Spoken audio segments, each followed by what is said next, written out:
Hola, me llamo Macarena Quintero y les voy a hablar del trabajo realizado por mis compañeros, citados a continuación, y yo, el cual versa sobre la temática de la hipoteca mobiliaria y la prenda sin desplazamiento.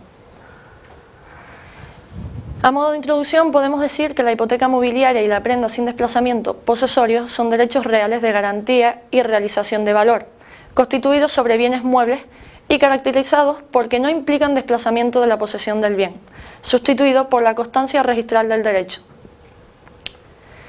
La hipoteca mobiliaria o la prenda sin desplazamiento solo pueden constituirse sobre los bienes que expresamente menciona la ley para cada una de esas figuras, que son los bienes muebles enajenables. Además de que tras la reforma del 2007 se permite constituir la hipoteca mobiliaria o prenda sin desplazamiento sobre bienes ya hipotecados, así como bienes embargados o cuyo precio no se encuentre completamente satisfecho. Asimismo, la hipoteca mobiliaria debe constituirse siempre en escritura pública, mientras que la prenda sin desplazamiento se realizará en póliza intervenida notarialmente, y ambas deben ser inscritas en el registro correspondiente, ya que sin dicha inscripción el acreedor carecerá de los derechos que le reconoce la ley hipotecaria mobiliaria. Entrando en materia y pasando a analizar por separado cada uno de estos derechos, en lo relacionado con la hipoteca mobiliaria, la ley hipotecaria mobiliaria establece que, en primer lugar, el deudor no puede enajenar los bienes hipotecados sin consentimiento del acreedor, recogiéndolo así en su artículo 4. En segundo lugar, si la obligación garantizada devenga intereses, la garantía se extiende en perjuicio de tercero, además de al principal, a los intereses de los 2 últimos años y a la parte vencida a la anualidad, a menos que exista pacto en contrario. Así lo recoge el artículo 9 de la ley hipotecaria mobiliaria.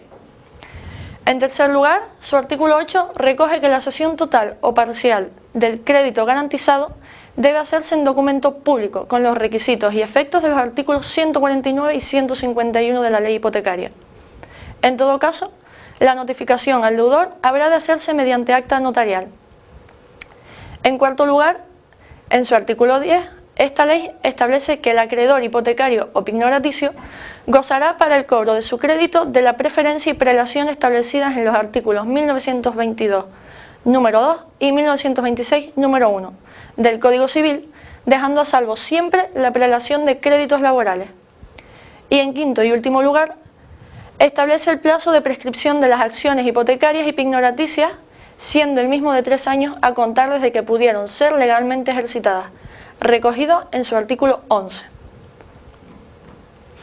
La misma ley, en su artículo 16, establece que la hipoteca mobiliaria sujeta a los bienes sobre los que se impone cualquiera que sea su poseedor al cumplimiento de la obligación para cuya seguridad fue constituida. Por lo tanto, son objeto de hipoteca mobiliaria únicamente los establecimientos mercantiles, los automóviles y otros vehículos de propiedad particular, las aeronaves, la maquinaria industrial y la propiedad intelectual e industrial. Todos ellos de acuerdo con lo estipulado en el artículo 12 de la ya mencionada ley. Ahora analizaremos brevemente por separado cada una de las modalidades mencionadas anteriormente y para así hacernos una idea del objeto hipotecable en cada una de ellos. En lo concerniente a la hipoteca de establecimientos mercantiles, podemos apreciar que el objeto de la misma es el conjunto organizado de medios materiales y humanos aptos para una actividad económica productiva. Partiendo de esta base, esta modalidad puede tener una extensión mayor o menor según lo acordado por las partes. Como mínimo, la hipoteca comprende el derecho de arrendamiento con facultad de traspaso del local en el que está instalado si el hipotecante es el arrendatario, o el contenido del dominio coincidente con ese arrendamiento si el hipotecante es el propietario.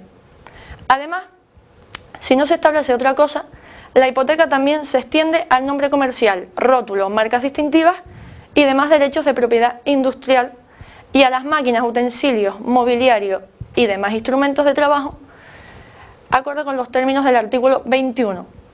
Y por último, también puede extenderse mediante pacto a las mercaderías y materias primas destinadas a la explotación propia del establecimiento, también bajo los términos del artículo 22.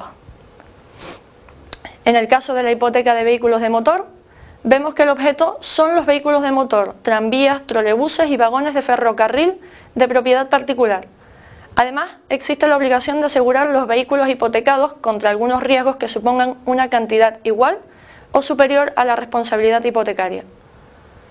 En cuanto a la hipoteca de maquinaria industrial, el objeto son las máquinas e instrumentos o utensilios destinados a la explotación industrial. Y en cuanto a la hipoteca de propiedad intelectual e industrial, los derechos protegidos por las leyes de propiedad intelectual e industrial pueden ser objeto de hipoteca mobiliaria en los términos de los artículos 45 y siguientes de la Ley Hipotecaria Mobiliaria. Para finalizar, y en cuanto a la prenda sin desplazamiento posesorio, debemos decir que el constituyente de la prenda sin desplazamiento está obligado a usarla sin menoscabo de su valor y a no trasladarla sin consentimiento de su acreedor. El mal uso de la misma permite al acreedor exigir la cantidad adeudada o ejecutar la prenda. En caso de abandono de los bienes pignorados, podrá encargarse de ellos el acreedor.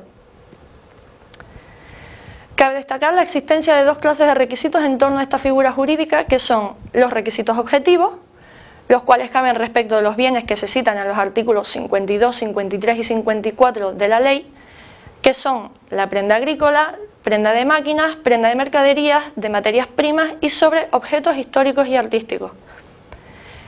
Y en último lugar, mencionar los requisitos formales, que son la inscripción en el registro de bienes muebles, su consideración como depositario del dueño de bienes empeñados y el señalamiento del lugar en el que debe encontrarse la cosa empeñada. Para saber más, dirigirse al manual recomendado para la asignatura, al Código Civil vigente y a la ley hipotecaria. Esto es todo y gracias por su atención.